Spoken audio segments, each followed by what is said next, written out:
रामचंद्र जी के वचन सुन करके सब भाइयों को बड़ा हर्ष हुआ, विशेष करके हनुमान जी को। वो तो हृदय से हर्षित होते हुए मुस्कुराते रहे। जय श्री राम। दोस्तों, आज हम लोग श्री रामचरितमानस उत्तरकांड चौपाई 42 और 43 पे हैं।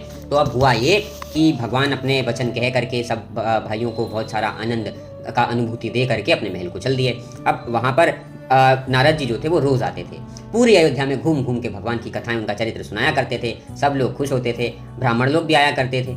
अब जो ब्राह्मण लोग यहाँ पे आते थे, फिर वो भगवान की कथाएं देखते थे, उनका चरित्र देखते थे और उसको ब्रह्मलोक में जाके सब लोगों को सुनाते थे। ब्रह्मा जी भी सुन करके बड़े हर्षित होते थे, उनको बड़ा आनंद आता था। अब भगवान का जो चरित्र है, सनकादि ऋषि जो ऑलरेडी बहुत सारे ध्यान में थे, वो भी अपना ध्यान छोड़ के इसको सुना करते थे। इतना पवित्र, इतना उनको भी ललाहित करता था ये चरित्र। और उनका तो विशेष हक भी बनता है, उन्होंने इतनी तपस्या करी थी।